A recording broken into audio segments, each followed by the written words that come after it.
Right now, lower income families and communities of color face the brunt of pollution and climate change. When this bill passes, we will be on track to cut carbon emissions by 40% by 2030. The long-term decarbonization will make a difference in our communities, both at home in the United States and throughout the world. But let me be clear, this bill is not perfect. And I am outraged by Republican senators' opposition to key provisions like a $35 cap on insulin prices. You know who that affects disproportionately? Black and brown people. They're putting politics over people. Families still face huge burdens, from housing to childcare to immigration. We have a lot left to get done. But thanks to the relentless, and I mean relentless, determination of the Progressive Caucus and progressives around the country, we are poised to deliver real, tangible improvements in the lives of families around the country immediately. And this is our moral imperative as Democrats. And with control of the governing majority, that should never be overlooked.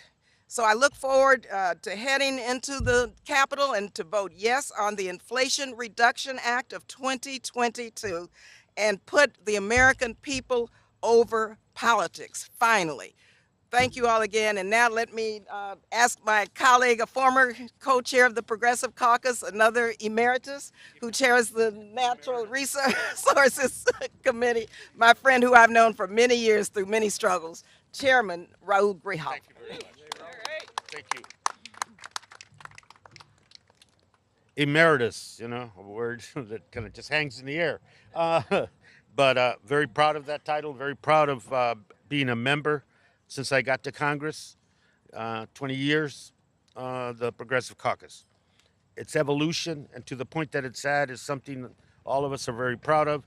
And throughout the legislation we'll be voting on today, that imprint of the Progressive Caucus and the work of the chairwoman and the leadership of the caucus at this point in history, you can see it. And it's the imprint that makes this piece of legislation viable and right for the American people. We take a serious step forward to deal with the climate crisis. We take a step forward to continue to invest in the American people and continue to control their cost of living and reduce their cost of living. We take significant steps to begin to create jobs and opportunities for people in this country. And as my friend just said, it's not perfect. There were provisions that were left out in the Senate discussions and negotiations that we and Build Back Better as a caucus, and not only as a Progressive Caucus, but at a Democratic caucus and majority in the House, wanted and passed. So those provisions are not there. But the bulk and the imprint that is there is something that merits our support and certainly has mine. And as we go forward and we continue to discuss the issue of climate, one of the things that I think all of us should be conscious of, the side deal and what that means to, this is one piece of legislation, not involving the sides deal. I think that needs to be studied and dissected in terms of what it means to the environment, and we're not creating, with this bold step forward on climate, contradictory steps that are going to weaken that step forward on climate. And so we'll look at that. I will have an opinion, others will have an opinion, but I think it's an important piece. But today it's a celebration, both of effort, tenacity, and the fact that this is what the American people want, and this is what they need, and we're responding to that. So thank you very much. Let me introduce Congressman Raskin. I think Jamie has been, since he got here, a leader in thought and in action for this Congress of ours. I'm very proud to serve with him, very proud of his leadership, and very proud of the role that he has played consistently to save, preserve, and protect this democracy of ours. With that, let me introduce the Congressman. Thank you, Raul. Thank you, man. Hello, good morning, everybody. The heart of the word progressive is progress, and today the Progressive Caucus brings a lot of progress to America. And the progressives are the heart and the lifeblood of the Democratic caucus and the Democratic Party. And today, the Democratic Party is the party of democracy, and the Democratic Party is making democracy work for the people. We are in a civilizational emergency with climate change, with record forest fires in the West and record drought throughout the Midwest and record flooding and erosion in the East and hurricanes and storms of record velocity across the South. And the Democratic caucus is standing up today to say that we need to act, and we're going to reduce by 40% greenhouse gas emissions by 2030. What a remarkable victory that is for the American people. What a great victory that is in the struggle to preserve our species and to keep a planet that's habitable for human beings. I also want to say that there is tremendous progress in this legislation in terms of anti-corruption.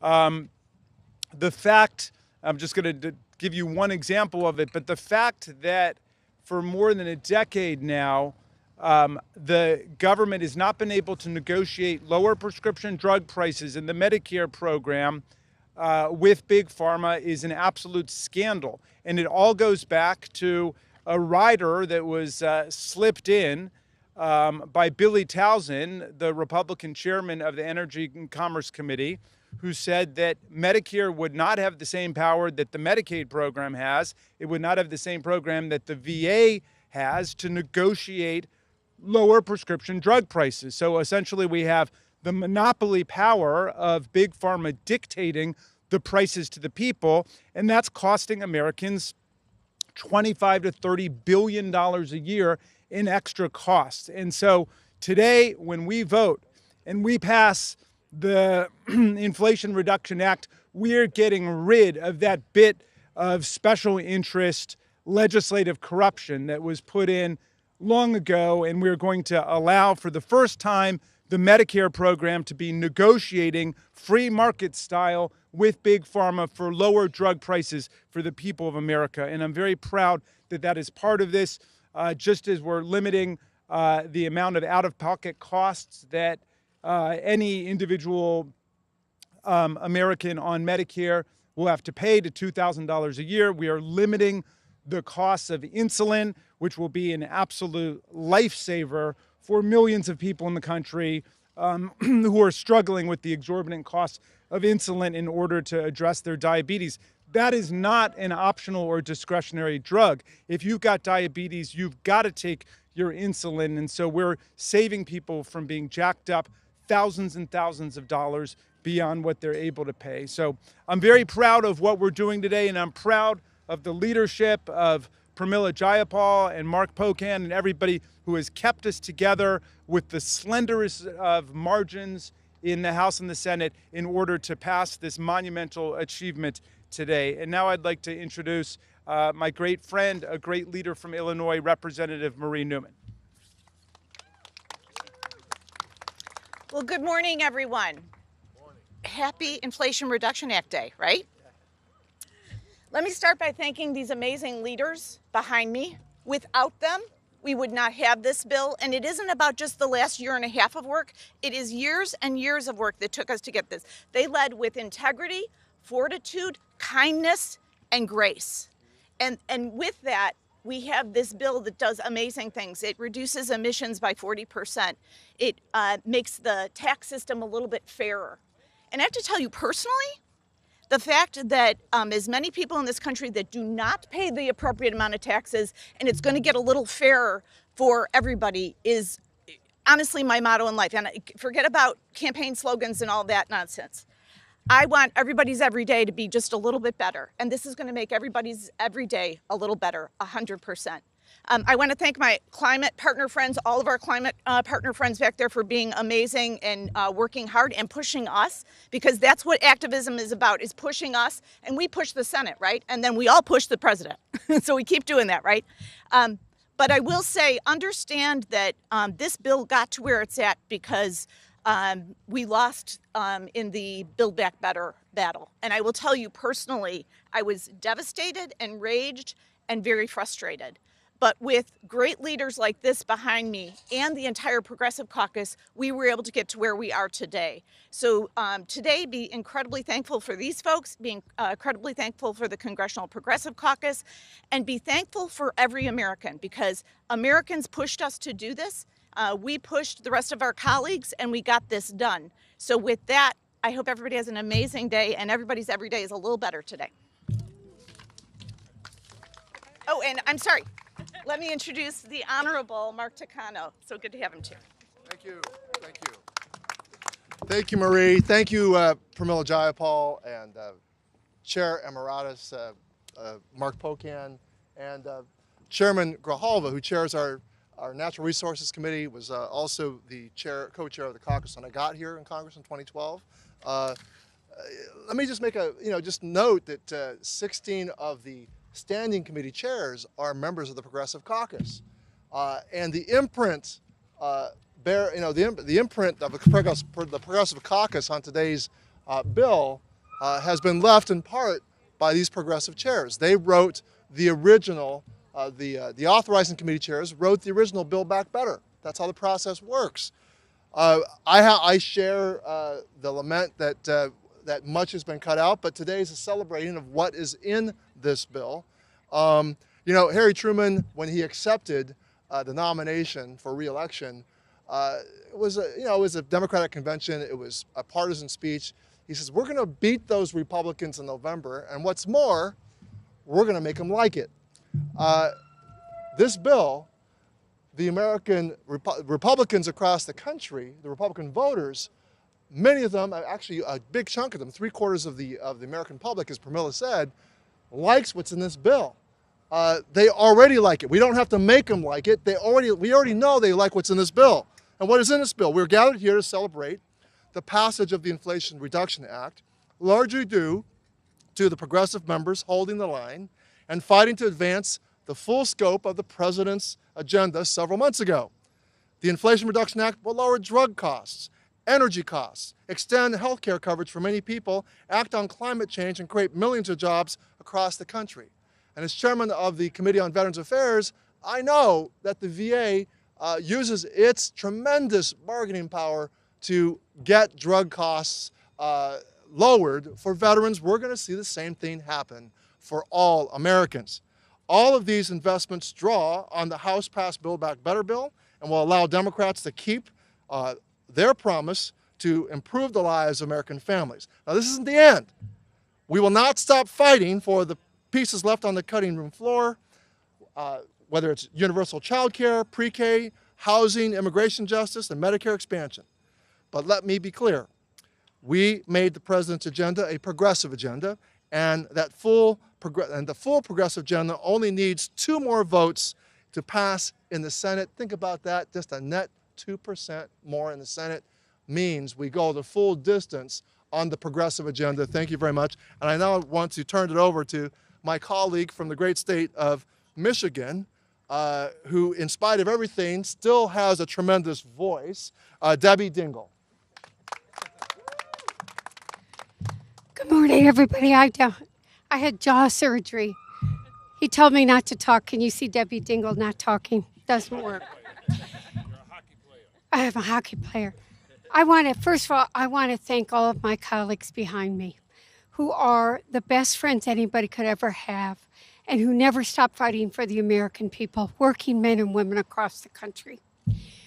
And having said that, they've talked about the health care provisions of this. I will never stop fighting until we get every American health care. When you're sick, you deserve to go to the doctor when you need to go to the doctor and be able to get the medicine and the treatment you need. We're not going to stop fighting until we get that, but we take another step today. But what I really want to talk about is I'm a car girl. You all know that. I'm a car girl. And I worked hard on these provisions. A lot of people tried to kill this bill in the last couple of weeks. The transportation sector is responsible for more than 30% of the carbon emissions in this country. And people are always trying to pit us against each other and make a fight. Well, my friend Gene Karpinski is here and a lot of other environmentalists.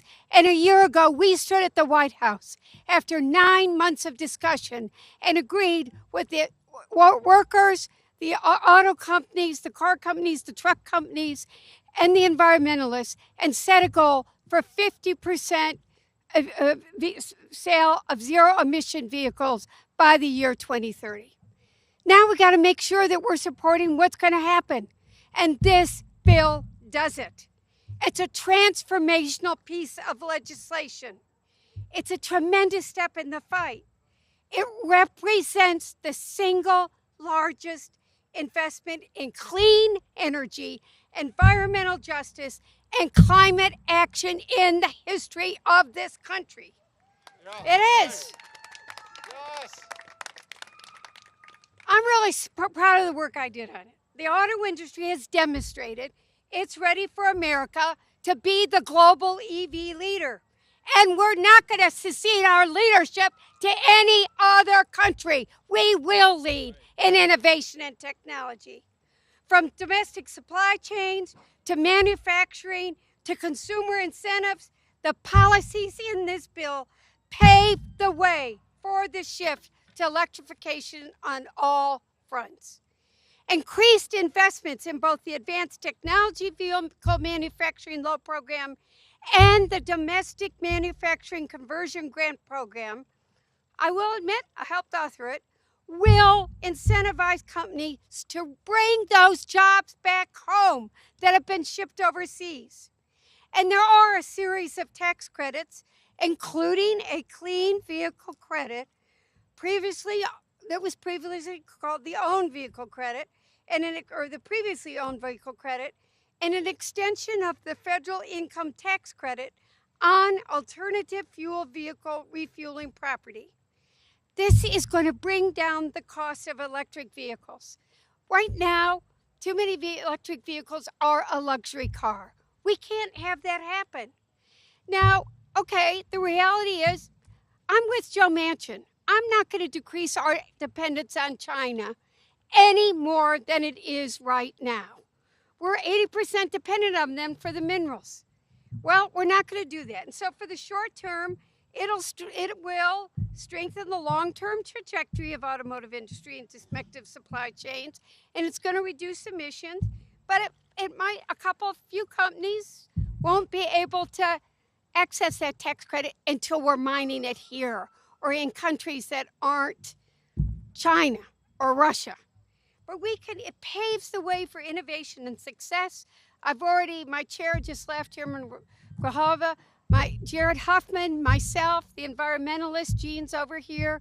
We convened a table last year. We're convening another table. I'm bringing everybody together. And how are we going to get that mineral supply here? We know we got to do it. And one of the things I am worried about is that these EVs are not luxury cars that working men and women cannot afford. That's our next job, to make sure that that doesn't happen. But right now, this bill is going to put this country on a path to reducing carbon emissions and reducing these storms and these wildfires and all the damage we are witnessing.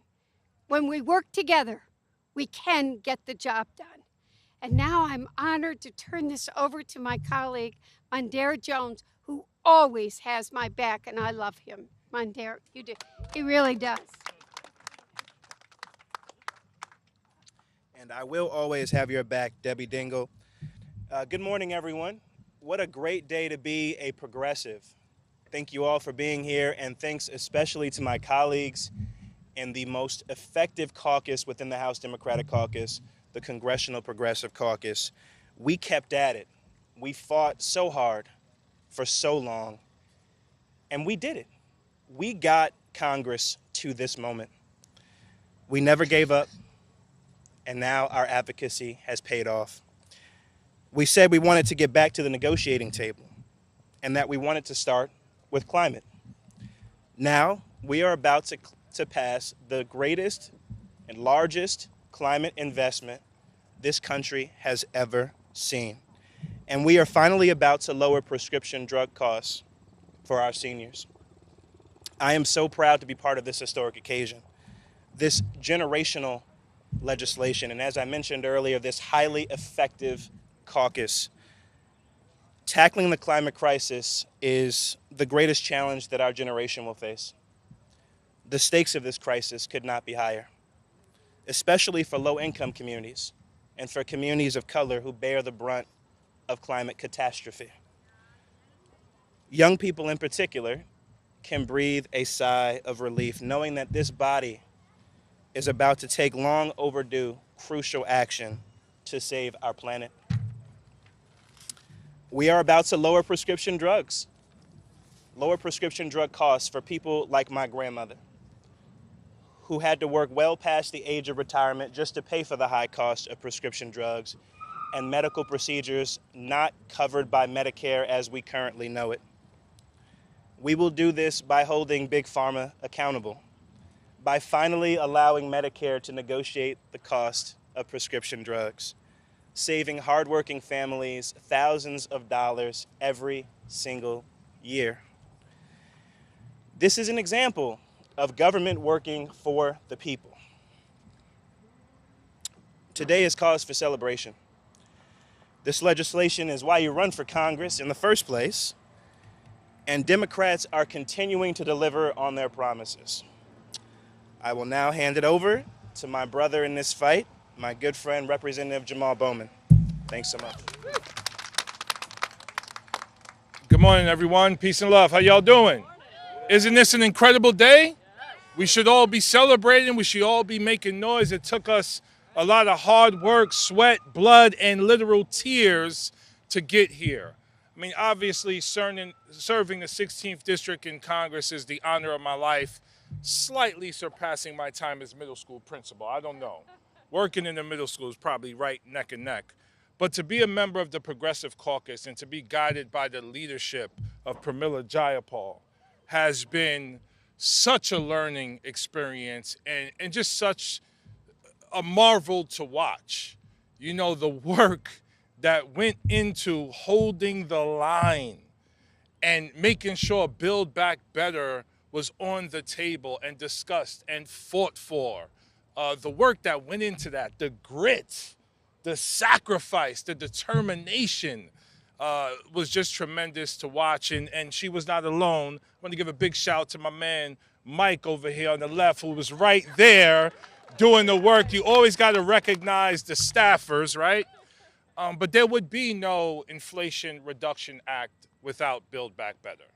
And there would be no Build Back Better without the Progressive Caucus. They tried to move forward with the infrastructure bill, which we supported, even though we wanted it to be better. But we knew we couldn't talk about physical infrastructure without focusing on human infrastructure. And that's what Build Back Better is all about. And that's what the Inflation Reduction Act is moving forward with, putting people over politics. Historic investments in dealing with the climate catastrophe that we are living in.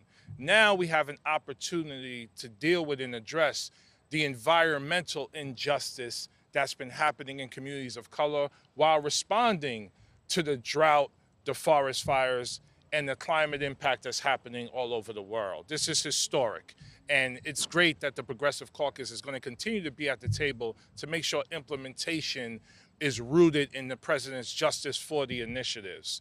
Lowering the cost of living for seniors and everyday Americans is a game changer. People cannot afford to live right now. Rent is too damn high. Groceries are too damn high. Transportation is too damn high. Prescription drugs is too high. It's all too high and people are struggling. So capping drug costs at $2,000 per year is a game changer. And finally, corporations will not be able to dodge paying their fair share in taxes. We do not have a democracy without an equitable tax code, without a fair tax system, and corporations that have been paying nothing will now have to pay at least 15%. And that can be reinvested in the American economy, in the American people, and provide relief in terms of inflation pressures. So this is a huge win. We will not be here with without the CPC. We would not be here without our leader, Pramila Jayapal. And as we know, there's much more work to do, and we're going to come right back to the table to get that work done, because the next thing we need to do is hold the House, win a couple of seats in the Senate so that we could become mansion and cinema proof. And once we do that, we can pass a true people's agenda, codifying Roe v. Wade with the Women's Health Protection Act, passing H.R. 1 and getting big money out of politics, maybe even expanding the Supreme Court like my brother Mondare has been fighting for from the very beginning. And the thing about it is, progressives work in alignment with the activists across the country who have gotten us to this point. So shout out to the activists. Thank you, thank you, thank you. And progressives work in alignment with what the American people want, period. And we will continue to do that. We will continue to put people over politics because we love the people, we love the country, and we love the planet. And we're about to save all three, and this is just one big step in that direction. So thank you all so much. I'm gonna bring up my brother, Dominicano, representing Washington Heights in the Bronx, Brother Adriano Espaillat. Thank you, my friend. Thank you. Well, unemployment is low. Price of gas is going down, so that should have an impact at the supermarket. And now we're going to tax 150 greedy corporations the way they should be taxed. The economy's coming back. And we're going to make sure that inflation is going to be crushed. We're going to crush inflation like an Aaron Judge grand slam in Yankee Stadium. And so this is a great moment. And, I represent, as my brother Bowman said, the Bronx and Northern Manhattan. And in the Bronx, we have the zip codes that had the toughest COVID numbers in the country, in the West Bronx. And people died there not just because of the virus, but because of diabetes. They died there not just because of the virus, they died there because of asthma. They died there not just because of the virus, they died there because of respiratory and cardiovascular problems. And the only way you can treat those underlying conditions is if you have access to health care and you can pay for your medication.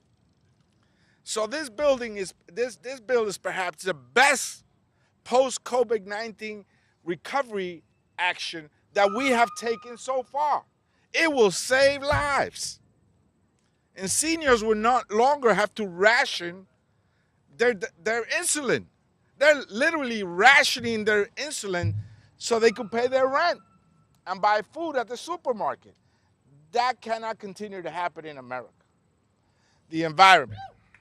The environment. I have an 8-year-old grandson who suffers from asthma. He smells peanut butter and he breaks into rashes. He breaks into rashes. The environment is so much connected to this asthma thing going on in the Bronx where he lives. He was born in Washington Heights, but he lives in the Bronx. And so we want to help him. We want to help my grandson. We want to make sure he doesn't break into a rash when he smells peanut butter. But he can't eat it. And so the way to do that is to invest in the environment. And this EJ provision, $60 billion for environmental justice. I was at a street on 238th Street the other morning, no trees, and the melting asphalt brought the temperature maybe to 125 degrees. And so we need to plant trees. They help us breathe. It's simple. This is not complicated stuff. This is very simple stuff. We make it complicated when we don't act. And we're acting today. And this is a progressive victory because it's an American victory. And American values and progressive values are one of a kind. They're not different. I don't know any American that wants to ration their insulin or have to pay exuberant amount of monies in co-payments or have to pay the prices for prescription drugs that the pharmaceutical companies tell them to do. So this is truly a progressive victory and an American victory. And I thank the Congressional Progressive Caucus for their leadership. Often is referred to also as the conscience. It's not just conscience. The conscience is like an esoteric world. It's the backbone of Congress. It's the backbone of Congress. And so I thank them for their work. Pramila has done an excellent job leading the caucus, and just keep the faith. Thank you. Thank you. All right, everybody. Huge shout out to all our activists who are here. Lift up your signs, moms, all the folks that are out there, been fighting with us. We probably have time for 2 questions, and then we're going to lose the triangle. So if anyone has, yes. Speaker Pelosi punted the police funding bill to a later date over Democratic disagreements. What is your response to critics who say this should also have been a high priority for passage as the IRA? Today we are celebrating action on climate. We are celebrating action on prescription drugs. We are celebrating action on corporations finally paying their fair share. One more question.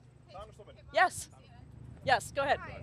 So you mentioned today it's a celebration, but it didn't come without concessions. Several of you mentioned the cutting room floor. Of the provisions that are on the cutting room floor, what are your first priorities specifically? Really, everything that's left is our priority because the care economy, and there were several pieces of the care economy, are absolutely essential. We got to get women back into the workforce. We got to take care of families. When I'm out, I'm hearing about 2 things that people are talking about: the rising cost that is preventing them from, really realizing opportunity. One is childcare, and the other is housing. We got to invest in housing. We got to take care of our seniors and our kids, and we need to make sure there are a number of other provisions around workforce, around immigration. We think we crafted the best bill in the world with Build Back Better, and actually, so do the American people on every one of those provisions. So as soon as we get a couple more Democrats, we've made the case for the rest of the bill. I hope we don't have to give up any of it because it is really important that we get all of it done. 2 more. Thanks, everybody. Take care. Great. Thanks, Adriana.